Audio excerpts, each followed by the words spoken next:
Inamin na rin mismo ng mga judictus at inamin din ni Ralph Recto na nagsabaw-sabaw lang daw si Bangag. Parang for 4 days, parang ano naman ang expect mo? Humihigop ng sabaw daw si Bangag kaya daw namayat. Excuse me, hindi sabaw ang inihigop ni Bangag. Pulburon, kaya siya pumapayat. Mo itsura niya ngiwi. Okay, kahit anong gawin, kahit anong pigil nyo sa kanyang kagurguran, pag umalsa na lahat ng bulate, gurgur na yan. Konting kembot na lang yan. Kaya yung mga bulate nyo sa garden, papirmahin nyo na. Sinisekreto-sekreto pa nila. Tiyo mo, nagkasakit. Lahat tayo mamamatay, walang ligtas. Pero ito si Bangag mukhang inaaratay na. And now, sinasabi nila na kakasuhan daw, not really papunta sila doon na papaimbestigahan daw yung nagpapakalat nitong, yung medical documents na ipinost. Kesyo daw, hindi daw magandang yung ginagawa natin. Sisira daw natin yung administrasyon. I don't know kung saan nagaling, pero ako hindi ko pinost yun kasi nga, mayroon akong feeling na pwedeng totoo yun, pero pwedeng tanim yun.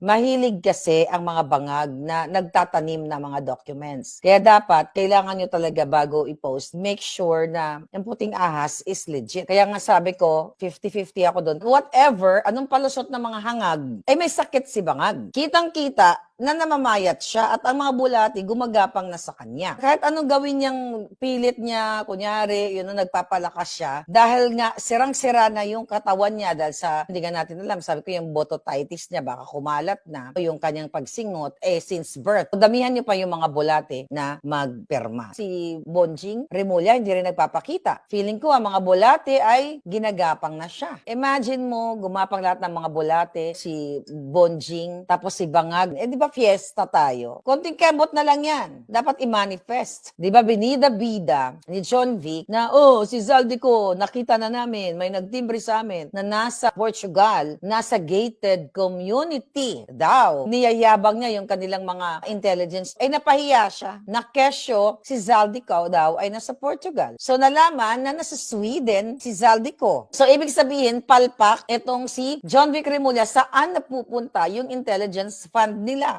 Nasaan? Imagine mo, hindi alam kung nasaan si Zaldico, binibida-bida. Tapos nagpa-apostil o nagpanotaryo si Zaldico sa Sweden kung saan nag-file siya ng, I think, pleading or certiorari sa Supreme Court. So anong ibig sabihin nito? Si John Vic Remulla, puro bida-bida, ganun-ganun ang alpot. Gabiga-biga.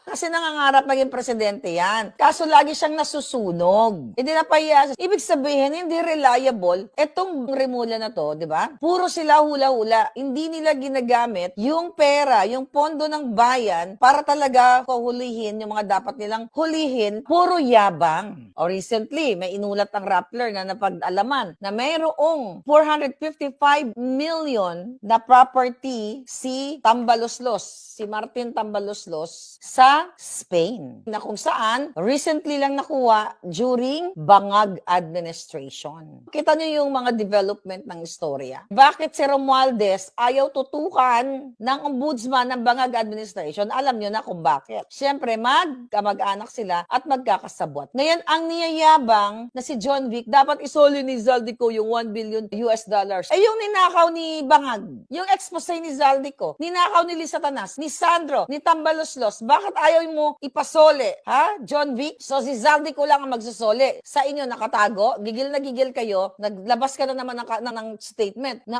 ano yan, kriminal talaga si Zaldico kasi kung $100 million ay naipuslit through cryptocurrency. Ba't mo alam? Nag-ano ka rin ba? Lalabas ka rin ng pera?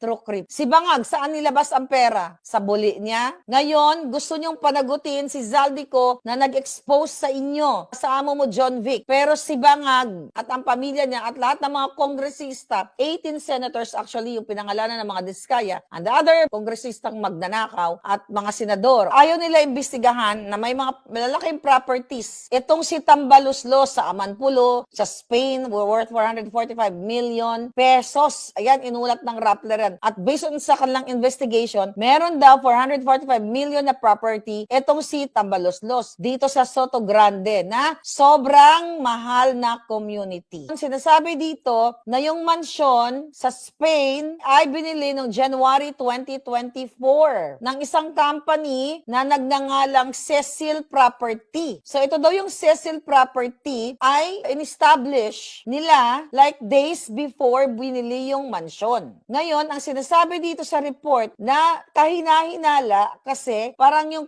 company na Cecil Property is intended para daw pagtakpan si Romualdez na tunay na may-ari. At sa mga registration papers nitong company na to, dalawang pangalan ang nakalagay doon na connected kay Tambaloslos. Yung sinasabi ng report na ang Bravos Holdings na isa sa bumili doon, signatory doon sa pagbili ng property ay ang mga papers sa Security and Exchange Commission na abogadong si Jose Paras ay ang sole incorporator. So, associated kay Bangag. Magka-brad daw sila, business partner sa Upsilon Sigma Phi. Dati din daw siyang board of directors ng Benguet Corporation ng pamilya ni Tambaloslos. At the same address sa Bravos at itong Benguet Corporation na ito. Ito yung attorney Jose Paras na sinasabi din sa ulat. Ngayon, ang additional, hindi lang daw yung connection na yon kay Romualdez. Kasama pa itong si Jonathan Jaya Zudir. Inulat ko to sa inyo, yung asawa ni Krista Jacinto. Laging kasama ni Tambaloslos at kasama doon sa inauguration ng 2022. Then, yung Jaya Sudir na ito yung nag-invite kay Bangag sa Formula 1 nung kapanapanalo pa lang ni Bangag, di ba, sa Singapore. So, itong Jacinto na ito, Krista Jacinto, dati daw itong wala namang pera at ngayon may mga private chopper, plane. Grabe ang mga Hermes, mga properties, may-ari ng kung ano-ano mga kampanya, nakabili ng iba't ibang korporasyon through her husband na si Jaya Sudir. So kung gustong imbestigahan na ombudsman ng Kongreso, ng Senado, itong binabanggit dito sa report na Jaya Sudir na asawa ni Crystal Jacinto, Crystal, okay, not Krista, Crystal Jacinto, makikita kung saan kinukuha ni Crystal Jacinto at ng asawa niya yung maraming pera na pinambili sa kumpanya at makikita kung ano ang koneksyon ni Sudir dito sa kay Tambaloslos. Kasi ang mga companies na inacquire nila ay panahon ni Bangag. Saan nanggaling ang pera? Sino ba itong si Jaya Sudir na ito? Isa lang naman siya sa nakalista na shareholder ng Cecil Property na bumili noong 445 million pesos doon sa Spain na property daw ni Tambaloslos. Sino itong si ano na ito? Jaya Sudir na ito. Okay, siya yung Malaysian business partner ni Romualdez. At yung anak pala, I stand corrected, yung Jonathan Jaya Sudir, anak pala yun, na nakapangalan doon sa Cecil Property, anak. So,